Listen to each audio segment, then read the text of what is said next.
حضرت عبداللہ ابن مبارک یہ بڑے پائے کے بزرگ ہیں۔ حضرت عبداللہ ابن مبارک اور ولی کامل بھی اللہ کی بارگاہ میں دعا کرتے رہے، اللہ تبارک و تعالیٰ کی رحمت کو جوش آیا۔ ایک دن اللہ نے ان پر کرم فرمایا، ان کا بلاوا آ گیا حج کا۔ حج بیت اللہ کے لیے اپنے خادم حضرت اسلم کو لیا اور سفر حج کے لیے روانہ ہوئے۔ 10,000 دینار آپ نے اپنے لیے رکھے تاکہ راستے کے اخراجات کو کیا جا سکے، ضرورتوں کو پورا کیا جا سکے۔ حضرت عبداللہ ابن مبارک روانہ ہوئے۔ ایک منزل آپ نے تو سفر طے کرنا تھا وہ ہو گیا، دوسرے مقام پر پہنچے، دوسرے دن کا سفر بھی آپ نے طے کر لیا۔ اب ایسے مقام پر پہنچ گئے کہ جہاں رات کو آپ نے قیام کیا اور صبح دن کا سفر کرنا تھا، اس کے بعد خانہ کعبہ آپ پہنچنے والے تھے۔ مگر جب آپ وہاں پہنچے، تیسرے پڑاؤ پر، تیسری منزل پر آپ پہنچے، رات کو قیام کیا، صبح فجر کی نماز ادا کی۔ فجر کی نماز ادا کرنے کے بعد آپ نے دیکھا کہ ایک بچی ہے کہ جس کا پھٹا پرانا لباس ہے، وہ اپنی جھوپڑی سے باہر نکلی۔ جھوپڑی سے باہر نکلنے کے بعد آئی اور وہاں گئی جہاں بستی والے اپنا کوڑا کچرا پھینکا کرتے تھے۔ وہاں پہنچی، پہنچنے کے بعد اس نے اس کوڑے دان میں سے کسی چیز کو اٹھایا، اپنے دامن کے اندر چھپایا اور چھپانے کے بعد پھر اپنی جھوپڑی کے اندر آئی۔ حضرت عبداللہ ابن مبارک اس کے پیچھے پیچھے گئے۔ جانے کے بعد سلام کیا، اس بچی نے جواب دیا۔ آپ نے فرمایا، بیٹا تم نے اس جگہ سے کس چیز کو اٹھایا ہے؟ تو کہا کہ اس مری ہوئی چڑیا کو، مری ہوئے پرندے کو اٹھایا ہے۔ تو کہا کہ تم تو مسلمان ہو؟ کہا میں مسلمان ہوں۔ تو کہا کہ پھر مسلمان پر تو مردار جانور حرام ہے، تم اس مرے ہوئے پرندے کا کیا کرو گی؟ تو اس بچی نے جواب دیا، عبداللہ ابن مبارک بے شک مسلمان پر مردار حرام ہے، لیکن جب جان پر بن آ جائے پھر کیا مسئلہ ہے؟ یعنی 3 دن سے میں نے کچھ کھایا نہیں ہے اور اب اگر میں نہیں کھاؤں گی تو اب ہو سکتا ہے کہ میرا انتقال ہو جائے۔ تو مسئلہ یہ بھی تو ہے کہ جان بچانے کے لیے مردار جانور میں سے کچھ کھایا جا سکتا ہے، تو میں نے صرف اتنا ہی اٹھایا، یعنی ایک پرندہ لیا ہے، اس میں سے صرف اپنی بھوک کو مٹا لوں گی۔ حضرت عبداللہ ابن مبارک نے سر پکڑ لیا اور سوچنے لگے کہ میری قوم کی بچی پر ایسا حال گزر رہا ہے کہ وہ فاقے سے ہے، 3 دن سے کچھ نہیں کھایا ہے۔ حضرت عبداللہ ابن مبارک نے اپنے خادم حضرت اسلم کو بلایا اور بلانے کے بعد فرمایا، اے اسلم ہمارے پاس کتنا مال ہے؟ تو حضرت اسلم نے کہا کہ 10,000 دینار ہے۔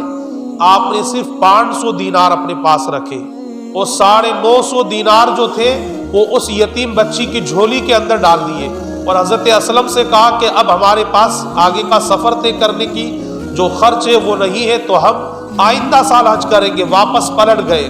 حضرت اسلم نے کہا کہ اے پیر و مرشد، بڑی مشکل سے یہ دن آیا تھا اور آپ اس یتیم بچی کے حوالے یہ مال کر کر واپس جا رہے ہیں۔ تو حضرت عبداللہ ابن مبارک نے کہا کہ آج ہم میں حج تو کر لوں گا، لیکن قیامت کے روز اگر پروردگار عالم نے مجھ سے معلوم کر لیا کہ اے عبداللہ ابن مبارک تیرے مذہب کی بیٹی تو بھوکی مر رہی تھی اور تو خانہ کعبہ کا طواف کر رہا تھا، تو میں کیا جواب دوں گا؟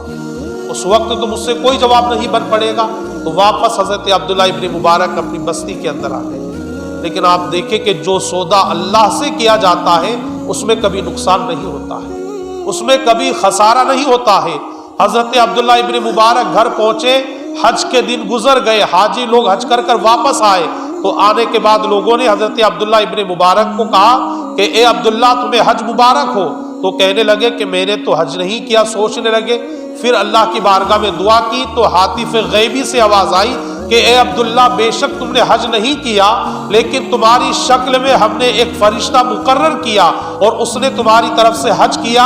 اللہ تبارک و تعالیٰ کا فیصلہ یہ کہ قیامت تک حج کرنے والے حاجیوں کو اپنا اپنا ثواب ملے گا اور تمہیں اس حج کا ثواب برابر ملتا رہے گا۔ یہ تو حضرت عبداللہ ابن مبارک کی زندگی کہ انہوں نے اپنا مال راہ خدا میں دے دیا، یتیم بچی کے حوالے کر دیا کہ جو صرف کلمہ پڑھنے والی تھی، نہ ان کی برادری کی تھی، اس لیے کہ آج تو برادریاں کنبے کے اندر بٹے ہیں، کوئی انصاری ہے، کوئی منصوری ہے، کوئی پٹھان ہے، کوئی شیخ ہے، کوئی سید ہے، کوئی لوہار ہے، ہر آدمی اپنے اپنے قبیلے کے اندر بٹا ہوا ہے۔ لیکن وہ صرف کلمہ پڑھنے والی بچی تھی۔ تو آپ نے کیا کہا کہ قیامت کے روز اگر اللہ نے مجھ سے معلوم کر لیا کہ تیرے مذہب کی بچی بھوکی تھی اور تو خانہ کعبہ کا طواف کر رہا تھا، تو میں کیا جواب دوں گا؟ ہم اپنے اپنے قبیلے پر، اپنے اپنے خاندان پر، اپنی اپنی برادری پر غور کریں کہ کہیں ہماری برادری میں، ہمارے کنبے میں، ہمارے خاندان میں اس طرح کی بھوکی پیاسی بچیاں تو نہیں ہے کہ وہ تو بھوکی پیاسی رہے اور ہم حج پر حج کرتے رہے، عمرہ پر عمرہ کرتے رہے، مکان پر مکان بناتے رہے، اور اس کے بعد کوئی جواب قیامت کے روز اللہ کے حضور نہ بن پائے تو ہمارا کیا بنے گا؟ غور کریں کہ انہوں نے اپنا فرض جو حج تھا اسے چھوڑ دیا اللہ کی رضا کے لیے۔ ہم کیا کرتے ہیں کہ سگے رشتہ داروں کا مال کھایا، حج کرنے پہنچ گئے، اور اب تو چند دنوں کے بعد شب برات بھی آنے والی ہے، اور ہماری سوچ تو فکر ایسی ہو گئی ہے کہ پورے سال گناہ کرے، نماز نہ پڑھے، کچھ بھی نہ کرے، ہاں شب برات کی رات کے اندر 4 رکعت نماز پڑھ لیں گے تو سارے گناہ معاف ہو جائیں گے۔ ایسا نہیں ہوگا۔